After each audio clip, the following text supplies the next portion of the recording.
right here, which abducts, you can't read that, but abductor digiti minimi pulls your pinky toe out.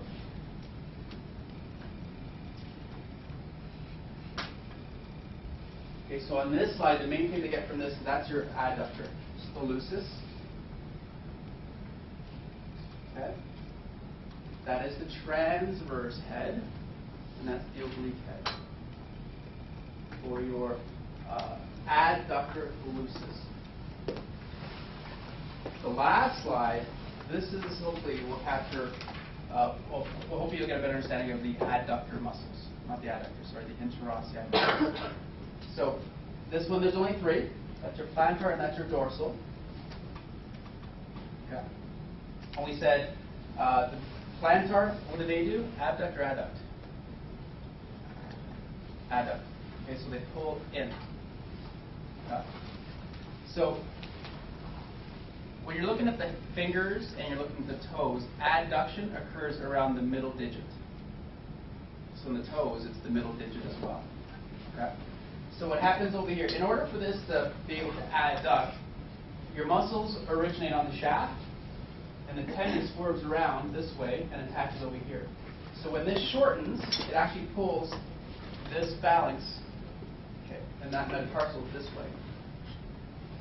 Same thing over here. Because the muscle's on this side of the bone, it swerves around and attaches onto this phalanx, it'll pull that toe that way, all towards your third toe. Or in this case, the second toe. Up there, because this is the dorsal, that causes abduction. So you'll notice that the middle toe, sorry, I made a mistake, everything centers around the second toe in the foot, in the hand it's the middle finger. With the second toe, you'll see that you have muscles on either side of the shaft, and that allows that digit to go back and forth. Okay, so that digit can move either way. Because the muscle with this digit is on the lateral side, if that contracts, it'll pull away from that second toe. Okay, so shaft attached to the phalanx. If you contract, it'll pull this laterally, which means you're opening up the digits.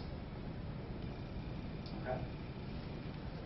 So where they're positioned allows those digits to move either into abduction or adduction. They all start on the shaft, but depending if they're on the medial side of the shaft or the lateral side of the shaft will determine whether it allows for abduction or adduction. Okay. And the reason why I wanted to go through that now is because we'll revisit that in about 2 months when we talk about the hand. It's exactly the same idea.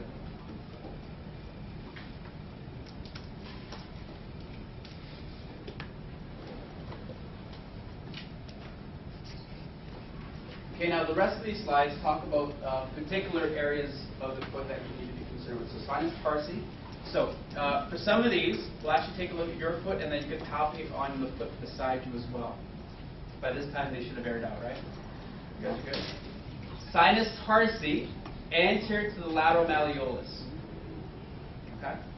So on yourself and then on your partner, find the lateral malleolus, go anterior, and then go down towards the foot. There should be a divot in there, and if you palpate in there, that is where the ATF can be found. That is also a site of swelling. So poking it on yourself first, but more importantly, you need to be able to find this on a patient. So go to your partner's foot as well. Sinus tarsi. So right anterior and inferior to the lateral malleolus. Okay. Again, feel somebody else's foot.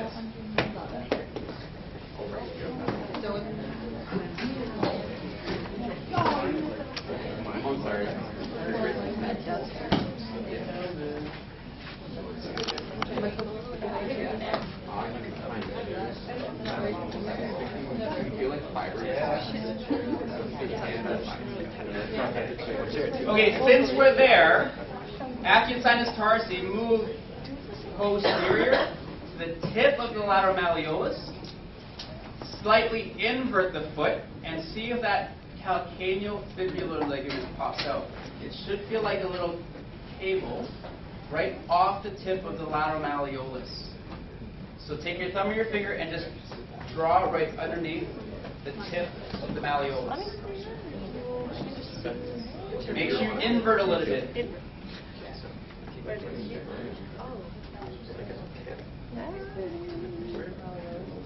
And feel somebody else's foot, not just yours. Okay, next thing, tarsal tunnel. Look on the medial side of your ankle. Find the lateral malleolus. And then you probably... Medial side of the medial side, look for the medial malleolus. And go posterior to the medial malleolus. Find your pulse first. That is your tarsal tunnel. Posterior tibial nerve goes back there as well. So if you have pathology, if you tap in that area, you'll get symptoms. Numbing tingling down the rest of your foot, like your funny bone, your elbow. Find the pulse first. In that area where your pulse is at, you'll find these tendons as well. Tom, Dick, and Harry. Tibialis Posterior, flexor lucis longus, and flexor digitorum longus. Pulsar on is posterior tibial artery. And if you tap, and you can feel numbing and tingling, it's because you're tapping the posterior tibial nerve as well. All these structures are in the tarsal tunnel. And that's important to know because if you have a medial ankle sprain, you get swelling in that tarsal tunnel. You might have issues with any of these muscles and their movements, and or the artery or the nerve. Okay.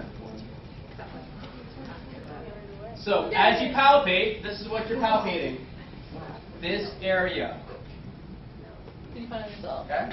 You've got 3 tendons, an artery and a nerve. Okay? Take a couple minutes to palpate that on your partner. If you found it relatively quickly, find it on somebody else. Give you a couple minutes to do that. On yourself, your partner, and somebody else. Let me find it for you. Okay, so again, I don't believe that doing this for 5 minutes is actually going to be too helpful. It also helps if you do this outside of class. So things to do at your placement sites. If you're bored, grab someone's foot and play with this stuff. Okay? The next section of all the anatomy presentations talk about clinical anatomy. In McGee and in Schultz, they talk about clinical anatomy. The first part of this was just telling you stuff. The clinical anatomy is more applicable to injuries and to movement. Okay? So when we're talking about clinical anatomy, we'll talk about the bones, ligaments, and so on and so forth. So starting off with the tibia, it's the primary weight-bearing bone. I have seen people with fractured fibulas walking around. It is possible to break your fibula and walk. Most of your body weight goes through your tibia. If your tibia is broken, chances are you're not going to want to wait there. With the fibula, you probably can. Eversion, resisted, will probably be painful though. The fibula, 70% of the axial load, so 17 to 20% of your body weight goes through your fibula. Again, not much. This is important to note because this will help with some of your treatments as well.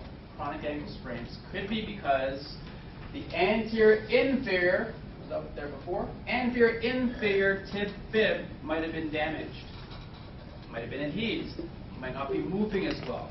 When you go into plantar flexion, dorsiflexion, or inversion knee version, the tibia and fibula move. More so the fibula. Okay? So when you go into dorsiflexion, what happens to the fibula when you go into dorsiflexion? So it's better to visualize this as you dorsiflex your own foot. The fibula actually moves in a superior and lateral rotation movement with dorsiflexion. So what essentially happens is when you dorsiflex, your fibulas come up and they open. They come up and laterally rotate. When you dorsiflex, your fibula moves superiorly and open up. What happens to the size of the mortise when the fibula moves up and externally rotates? Does it get bigger or smaller? It gets bigger with dorsiflexion. We'll talk about mechanisms of a high ankle sprain. Anterior, posterior. Won't worry about lateral and medial. Kind of exaggerated, but that is the shape of your talus. it is wider anteriorly than it is posteriorly, which is why you have more plantar flexion than you do dorsiflexion. When you dorsiflex, which end hits your mortise first? When you dorsiflex, which side of the talus hits up into your tib and fib? Anterior part. So when you dorsiflex, the anterior part of your foot goes up, the talus hits the mortise, and so your tib and fib have to allow for that to happen by opening up. Now if it opens up too much, extreme dorsiflexion, through external rotation, you can split those two bones wide apart and cause a high ankle sprain. That's the reason why. Okay. So, in order for that dorsiflexion to occur naturally and normally, your fibula has to be able to move a little bit. Okay. It's held by the interosseous membrane and the anterior inferior tib fib, but this movement still occurs. It's not gross, you're not going to see it. With a chronic ankle sprain, when we do joint mobilizations or accessory movements, you have to see if the fibula is moving normally. Does it move? Yes, and it moves in this direction.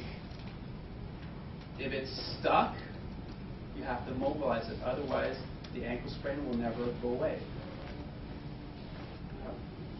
So that's important to know. And then the malleoli, this is more for just a landmarking perspective. The lateral is more distal than the medial. That also explains why there's more lateral ankle sprains than there is medial ankle sprains. Now, there's other causes as well, but that's one of the reasons why you'll see more lateral ankle sprains than you would medial.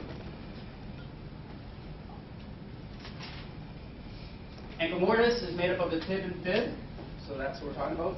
So every time I do this, I'm just drawing this. And that's your talus that sits in the middle. Okay? And it's also made up of the distal, tibial, fibular, and talocrural joints.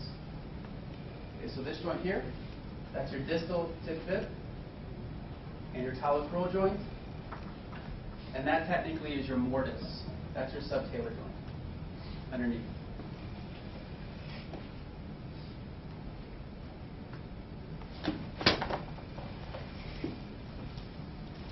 Okay, so the ligaments. This is out of McGee, and obviously there's going to be some debate. But from what they wrote, your anterior talofibular ligament prohibits excessive inversion. CF prohibits maximum inversion. So you have two structures there to help limit the fact that there's more ankle sprains laterally than there are medially. Okay, so ATF and CF inversion. Your posterior talofibular ligament prohibits dorsiflexion, adduction, medial rotation, and medial translation of the talus. This is referring to the talus relative to the fibula, because this ligament attaches the fibula with the talus. Okay, so that's the PTF. It is difficult to sprain that ligament. Usually with third-degree sprains, depending on how the classification system is set up, you'll tear your PTF as well. Okay. And what you'll see mainly, these two. Which means that when somebody comes in, they say, yeah, I twisted my ankle. Which two ligaments are more likely damaged? Your ATF, that's the sinus tarsi you guys were just palpating, and your CF, I'm hoping you guys palpated that as well. Those are the first two spots you guys should go to with a lateral ankle sprain, assuming it's not a fracture. Talar dome, we talked about this, wider anteriorly, which is why dorsiflexion range of motion is less than plantar flexion. The distal tib fib joint spread 1 to 2 millimeters during dorsiflexion. Now that's normal. When they take a picture, an X-ray of a high ankle sprain to see if it is a high ankle sprain, they'll have the person in dorsiflexion, and if it's greater than that, in some instances, it's up to 5 to 10 millimeters distance. It'll spread that much. That person has to be in a boot for several months so that it doesn't spread out that much. If it does, they have a very unstable ankle, and their ankle will give out regularly. If it gives out regularly, then you start to damage the talar dome and the cartilage. And if you damage the cartilage on the bone, it's very hard to regenerate. There's a lot of NBA players that have retired prematurely because of that. And that's mainly because of injuries. Okay. Medial arch. So there are certain structures, and we'll talk about arches because that's where everything starts. Like knee problems, hip problems, back problems. If your arches are messed up, then it could affect everything above that. These are kind of like, it's like walking on pillows almost. Okay, this is what helps cushion some of the blow when you guys walk, run, and jump. So you have static structures and dynamic structures, or bones, we'll say. Ligaments are a little bit dynamic because they're a little bit of give. And then the muscles help to support as well because they're able to contract and lift. So these are the bones that make up the arches. These are the ligaments. We talked about this before. Okay, there are deeper ligaments like your long plantar and your short plantar ligament. And then these are the muscles. Now, from a rehab standpoint, the most important thing to look at that you can use to put together your rehab is this. Once ligaments are stretched, they're stretched. So don't worry about this. Okay. If something's broken, you find that out via X-ray. Okay. But in order to make a pretty good rehab program, you need to figure out which one of these is weak or needs work. Okay. So tibialis anterior, tibialis posterior. Okay, so one comes from the medial side, one comes from the lateral side. They go under the foot and they lift up the foot. Same with peroneus longus. But also flexor digitorum longus, flexor hallucis longus, abductor hallucis, and flexor digitorum brevis. So those are all these muscles that help to support the arch underneath the foot. If you can strengthen these muscles in light of the fact that they don't have any ligaments left because they've stretched them so much, then they could be pretty well off. Okay? It's one thing to keep them strong. But there's a lot of guys that have huge muscles that have no coordination at all, and they're terrible functionally.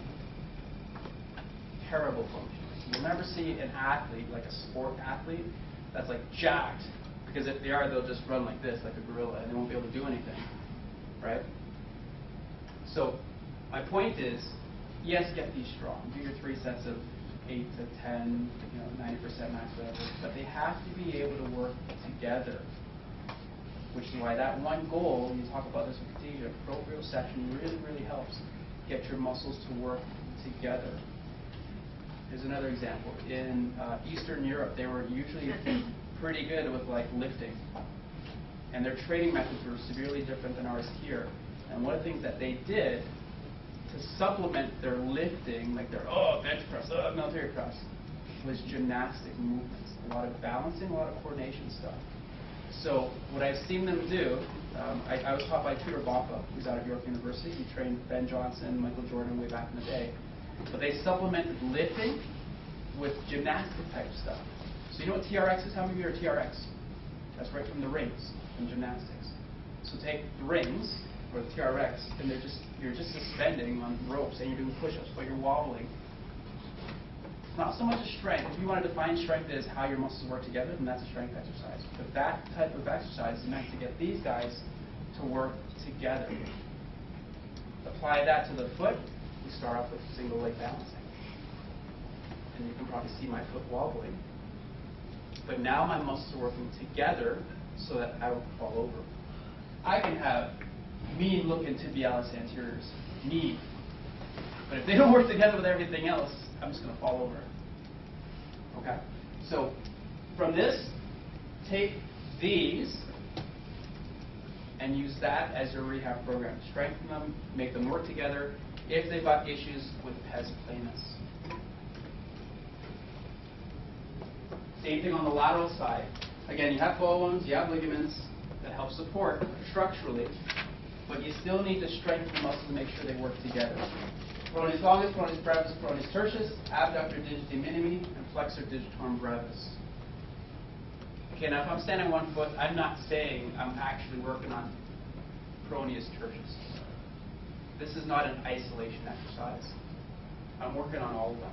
Now, if you find a specific weakness, let's say that, then you might have to do a specific exercise for that first, and then combine them all together when the time is right.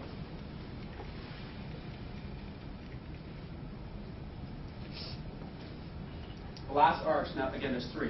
There's your medial, your lateral, and there's your transverse. Transverse goes along your metatarsal heads and your midfoot.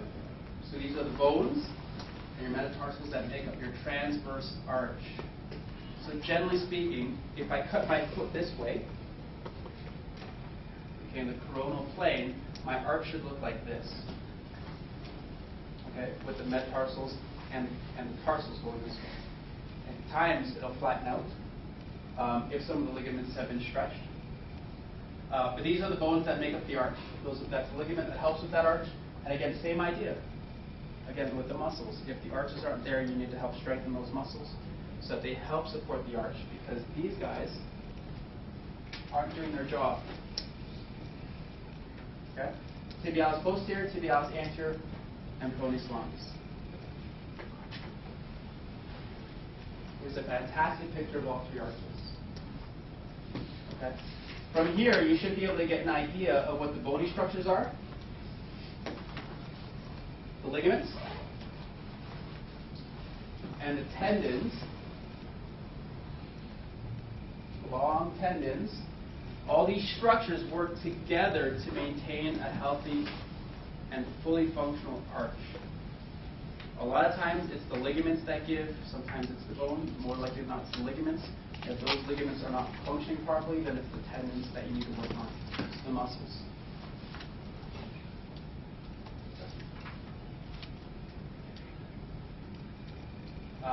These two are fantastic with respect to how the fibula moves during dorsiflexion. Do you have questions about anatomy at all? Okay. So here's what we're going to do. You guys have any questions about the objectives? Questions? Okay, so that was mine, that's yours. Now, that one. All these are up, and they're all blank. Okay. I don't post mine ever. But if you need help, if you can't find the information, go through those PowerPoints and fill it in. And then if you want to ask me if this is correct, you can. I'll just show you mine and we do it together. Okay? It is 1:30 now. You guys had a 6-hour thing yesterday. I don't want to keep it for 6 hours. So we'll